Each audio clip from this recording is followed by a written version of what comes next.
সুপ্রিয় দর্শক মণ্ডলী, আসসালামু আলাইকুম। আমি এখন বর্তমান যে পুকুর পাড়ে দাঁড়িয়ে আছি, আজ সকালবেলায় এখানে দুটি নিষ্পাপ শিশুর মৃত্যু হয় পুকুরে ডুবে। এই ঘটনাটি মূলত সকালবেলা ঘটেছিল। খেলার ছলে অথবা পুকুরে গোসল করার জন্য এই দুজনে এসেছিল পুকুর পাড়ে। আর পরপরই কিছুক্ষণের মধ্যে একজন মহিলা এখানে ছাগলকে ঘাস খাওয়ানোর উদ্দেশ্যে নিয়ে আসলে এখানে দেখতে পারে একজনের মরদেহ ভেসে আছে। তোলার পরে তাকে মেডিকেল নিয়ে যাওয়া হয়। যাওয়ার পথে কিছু আপনাদের ঘটনা শেয়ার করি। ত্রিপল লাইনে কল দেওয়া হলে জরুরি সেবা থেকে জানায় যে একটি অ্যাম্বুলেন্স পাঠানো হবে, কিন্তু 20 থেকে 25 মিনিট ওয়েট করার পরও অ্যাম্বুলেন্সটি আসে না। তারপরে তারা জানায় যে অ্যাম্বুলেন্স আসতে পারবে না। আমাদের আরও একটি সমস্যা হয়েছিল যে এলাকার রাস্তায় বেশ কিছুক্ষণ লাগছিল মেন হাইওয়েতে যাওয়ার জন্য। হাইওয়েতে যাওয়ার পরে মোটরসাইকেলে করে এবং গাড়ি করে নিয়ে যাওয়া হয় মেডিকেলের ডাক্তার জানায় যে আধা ঘন্টা বা 1 ঘন্টা আগেই বাচ্চাটি মারা যায়।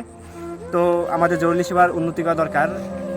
তারপর ডাক্তার তাকে মৃত ঘোষণা করলে মেডিকেলে, তার কিছুক্ষণ পর জানতে পারা যায় যে আরও একজন বাচ্চা নিখোঁজ। তারপর আবার এই পুকুর পাড়ে আসা হলে তার জুতা দেখতে পাওয়া যায় এই পারে। তারপর তাকে এলাকাবাসী অনেক খোঁজাখুঁজির পর এই জাল দিয়ে টানার এক মুহূর্তে কিছুক্ষণ পর চেষ্টা করার পরে এই দ্বিতীয় বাচ্চাটিকে পাওয়া যায়। দ্বিতীয় বাচ্চাটি পুকুরেই ঘটনাস্থলে মারা যায়। মূলত এই ঘটনাটি ঘটেছে রংপুর সদর উপজেলার 4 নং সদরবস্তি ইউনিয়নের পালিছড়া রুয়ারপাড়া এলাকায়। এই ঘটনায় আমাদের এলাকা সহ আশেপাশে যত এলাকা আছে এখানে অনেক লোকের কান্নায় ঢলে পড়েছে।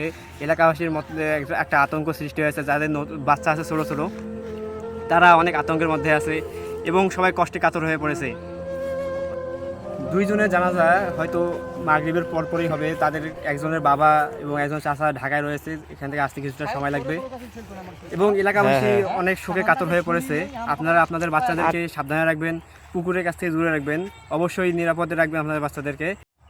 আর যে দুজন পরকালে চলে গেছে তাদের জন্য অবশ্যই দোয়া করবেন, আল্লাহ তাদের জন্য জান্নাত নসিব করে দেন। ধন্যবাদ সবাইকে।